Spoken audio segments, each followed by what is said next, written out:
Hello everyone, welcome back to my channel. তোমরা সবাই কেমন আছো? আশা করছি তোমরা সবাই খুব ভালো আছো, আর আমিও আছি বেশ ভালোই। মনটা একটু খুব আনন্দেই আছি, কারণ সামনেই কিন্তু আমার ডেলিভারির ডেট। আমাদের ছোট্ট বাড়ির সদস্য খুব তাড়াতাড়ি আমাদের বাড়িতে আসতে চলেছে। তো এদিকে দেখো, বাগানে যেহেতু বর্ষা, সেহেতু বাগানটা খুব তাড়াতাড়ি নোংরা হয়ে যায়, জঙ্গল হয়ে যায়, ঘাস হয়ে যায়। তাই একটা দাদাকে নেওয়া হয়েছে পরিষ্কার করার জন্য। যেহেতু বাড়িতে ছোট্ট পুচকিটা আসবে, পুচকু পুচকি যেটাই হোক, সেহেতু আর কি জানলাটার এই সাইডটা প্রচণ্ড নোংরা হয়ে থাকলে ভয় পোকামাকড় ঢোকার, তার জন্য আর কি তাড়াহুড়ো করে পরিষ্কার করিয়ে নেওয়া হচ্ছে। এই কিছুদিন আগেই একবার পরিষ্কার করানো হলো, কিন্তু তার পরেও আবার যেন গাছগুলো খুব তাড়াতাড়ি বড় হয়ে জঙ্গল হয়ে গেছে। আজকে হচ্ছে জুলাইয়ের 2 তারিখ, ভাই আসবে আজকে বুধবার। তো আমি বাড়িতে মা কাকির হাতে কিছু রান্না খেতে চেয়েছিলাম। তো তার জন্য মা কাকি দুজনেই আজকে রান্না করে পাঠাচ্ছে। তো আমাকে ফোন করে জিজ্ঞেস করেছিল কি খাবো। তো আমি বলেছিলাম মাংস খাবো। তো ওই জন্য কাকি, তারপরে হচ্ছে মা, এরা রান্না বান্না করে আমার জন্য কিন্তু ভাইয়ের কাছে পাঠিয়ে দিচ্ছে। এই দেখো কত কিছু নিয়ে এসেছে। তো হচ্ছে চলো তোমরা দেখতে থাকো কি কি নিয়ে এসেছে ভাই।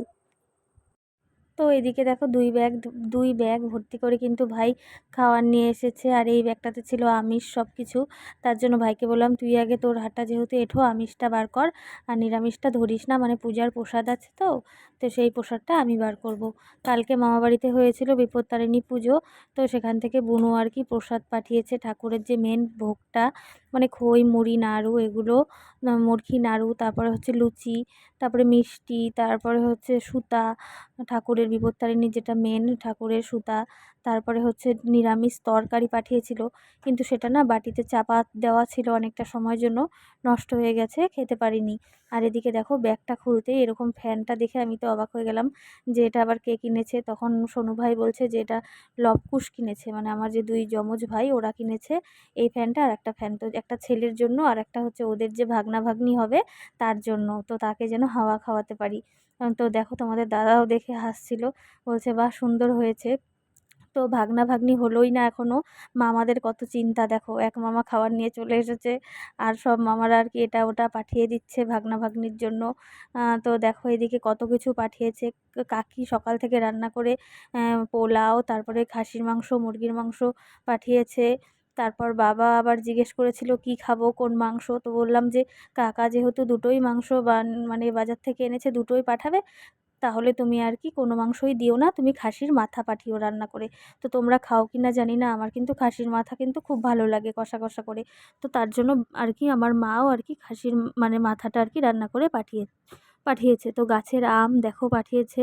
তারপর কাকা আবার কলা, তারপরে রথের মেলার যেটা মেন ফল লটকো নাকি নটকা, তো সেটাও পাঠিয়েছে। এদিকে আবার ওই যে বুনু বললামই তো তোমাদেরকে, প্রসাদ পাঠিয়ে দিয়েছে।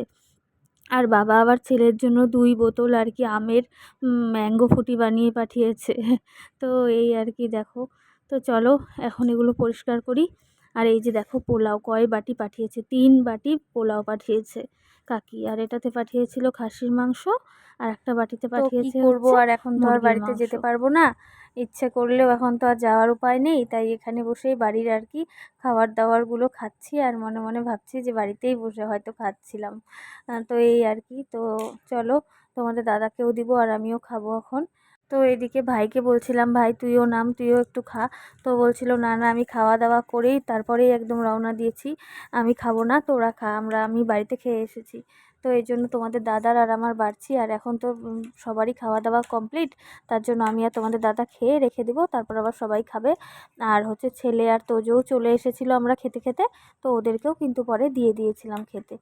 তো এদিকে দেখো তোমাদের দাদা ভাই চলে এসেছে, এখন ও বসে বসে আর কি খাচ্ছিল। আর এদিকে ভাইকে বারবার বলছিলাম, কিন্তু ও খাবেই না। তো কি আর করা যায়। তো চলো এখন আমি একটু টেস্ট করে দেখি কেমন টেস্টি হয়েছে।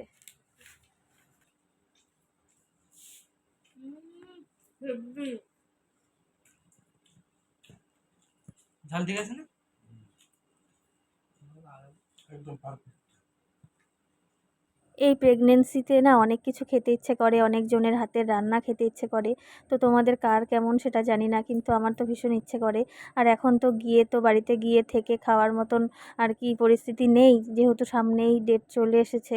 তার জন্য কিন্তু মা কাকি ওরা রান্না করে পাঠিয়েছে, আর সেটাই এখন এখানে বসে বাড়ির মতন স্বাদ নিচ্ছিলাম খেতে খেতে। আর এদিকে দেখো ছেলে আর তোজও চলে এসেছে স্কুল থেকে, ওদেরকেও দিয়ে দিলাম। তো খাওয়া দাওয়া করে একটু রেস্ট নিচ্ছিলাম। টেস্ট নিয়ে দেখো তোমাদের দাদা আর ভাই গেছিলো বাইরে, তো ওরা দুজন ঘুরে আসলো। তো বলছিলাম কি খেয়ে আসলি, তো বলছে চা সিঙ্গারা তারপরে কচুরি এগুলো খেয়ে আসলাম। আর এই যে আমার জন্য নিয়ে এসেছে তোমাদের দাদা ফলমূল। আর ভাই বলছিল দিদি আবার আসবো তোর প্রেগনেন্সি যেদিন আর কি, মানে নার্সিংহোমে তুই যেদিন ভর্তি হবি সেদিন। আর আমাদের একটা হচ্ছে ভাগ্নি হলে খুব ভালো হবে, কারণ মানে ওর আর কি খুব শখ আর একটা আর কি ভাগ্নির মানে মেয়ে, যাতে আমার একটা মেয়ে হয়। কারণ আমাদের বাড়িতে না কারোরই মেয়ে নেই, সবারই ছেলে। তো আমাদের বাড়িতে আমারও তো 4টাই ভাই আর আমি একটাই মেয়ে, আর আমাদের সব বোন দিদিদেরও তো সবারই ছেলে। তো মেয়ে নেই কারো। তার জন্য ভাই বলছিল দিদি যেন তোর একটা মেয়েই হয় তাহলে খুব ভালো হবে। তো এই আর কি ভাই বলছিল। আর এদিকে দেখো তোমাদের দাদা নিয়ে এসেছে আপেল আর তার সঙ্গে মোসাম্বি লেবু। তো এগুলোই আর কি এখন ঢেলে রাখছিলাম আর কি ঝুড়িটার ভেতরে। আর তোমাদেরকে তো দেখালাম নটকা নিয়ে এসেছে ভাই। তো এখান থেকে কিছু খাওয়া হয়ে গেছে আর কিছু আর কি আছে।